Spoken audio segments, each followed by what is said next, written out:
अस्सलामुअलैकुम वरहमतुल्लाहि वबरकातुहू। नाज़रीन किराम, आज मैं आप लोगों की खिदमत में एक बहुत ही अहम और ख़ास मसला लेकर हाजिर हुआ हूँ। मसला ये है कि सऊदी अरब के इमाम के पीछे नमाज पढ़ना दुरुस्त है या नहीं, अगर किसी ने पढ़ लिया तो उसकी नमाज होगी या नहीं।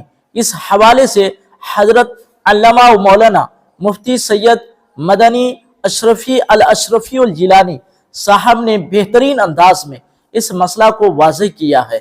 मुझे उम्मीद है इस वीडियो को देखने के बाद आपके जहन में जो भी सवालात है, कंफ्यूजन है, तो सारे कंफ्यूजन दूर हो जाएंगे इंशाअल्लाह तबारक व तआला। तो आइए सबसे पहले सैयद साहब के बयान को सुनते हैं। सऊदी अरब के जितने उलमा और जितने अइम्मा हैं, उनका ये अकीदा है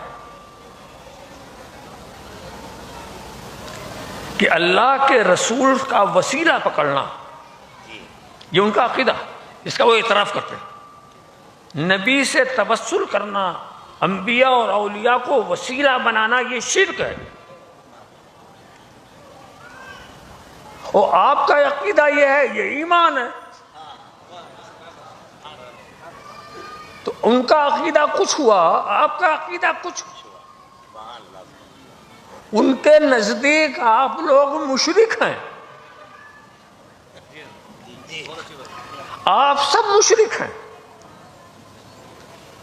जो नबी का वसीला पकड़ते हैं, जो औलिया का वसीला पकड़ते हैं, जो आस्थानों बुजुर्गों के आस्थानों पर जाया करते हैं, ये उनके इस अकीदे पे सब मुशरिक हैं। तो आप सोचें, जो आपको मुशरिक समझता हो उसके पीछे आप नमाज पढ़ेंगे?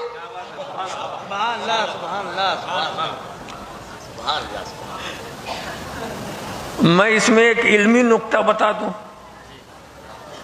और अगर आप ना समझेंगे तो यहाँ इतने उलमाए किराम है, वो समझा देंगे आपको। इल्मी नुक्ता ये है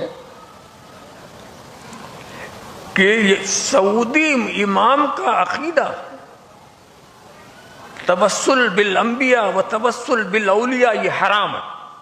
ये उनका अकीदा है, ये उनकी किताबों में भी है, और उनसे पूछो तो बताएंगे भी कहाँ हम ये मानते हैं।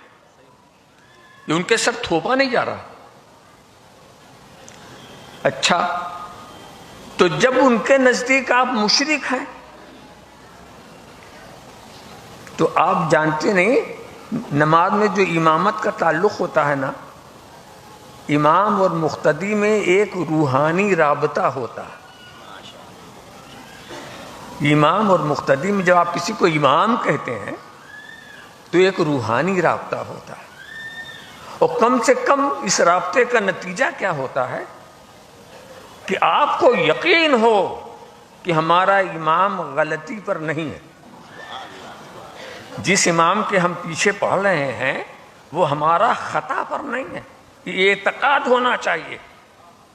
अगर आपका एतकाद ये है कि हमारा इमाम ही गुमराह, तो वो रूहानी राब्ता नहीं पैदा होगा।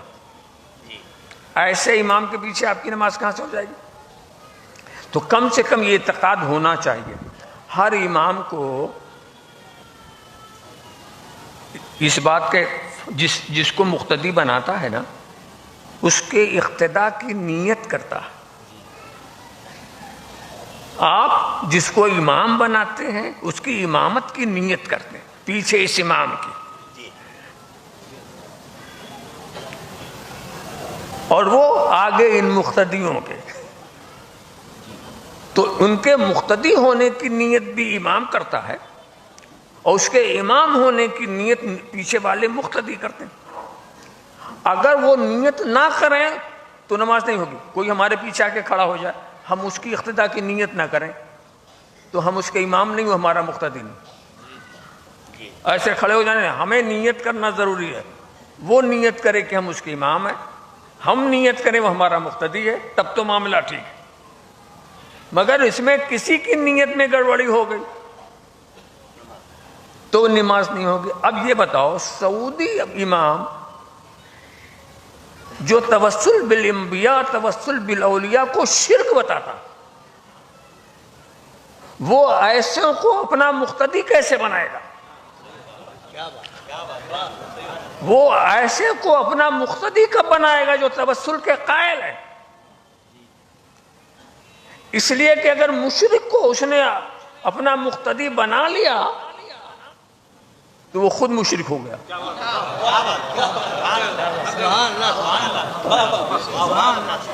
وہ خود مشرک ہو گیا.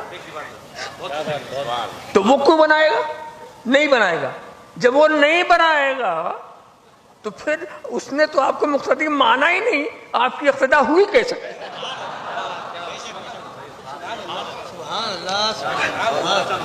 اگر وہ مان لے تو مشرک وہ ہوتا، نہ مانے تو نماز آپ کی جاتی. تو ایسے کے پیچھے کیوں کھڑے ہوتے ہو کہ نماز پڑھ کر بھی نماز نہیں پڑھی؟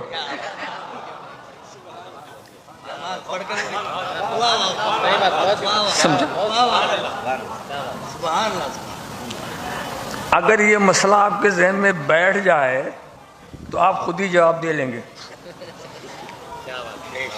اس سوال کا جواب دے لیں گے تو اس میں کسی ہر گمراہ کے لیے ہی بات کہی جا سکتی ہے. کسی کا خاص نام لے کر کے وضاحت کرنے کی ضرورت ہے نہیں. میرے خیال میں آپ نے اپنا جو سوال کیا. ناظرین کرام، تو آپ لوگوں نے سید صاحب کے بیان کو سن لیا. مجھے امید ہے ساری باتیں صحیح سے سمجھ میں آ گئی ہوں گی. تو آپ لوگوں کا اس تعلق سے کیا رائے ہیں کمنٹ کر کے ضرور بتائیں، اور اس ویڈیو کو ثواب کی نیت سے اپنے دوست احباب عزیز و اقارب رشتہ دار کو شیئر کریں. السلام علیکم ورحمۃ اللہ وبرکاتہ.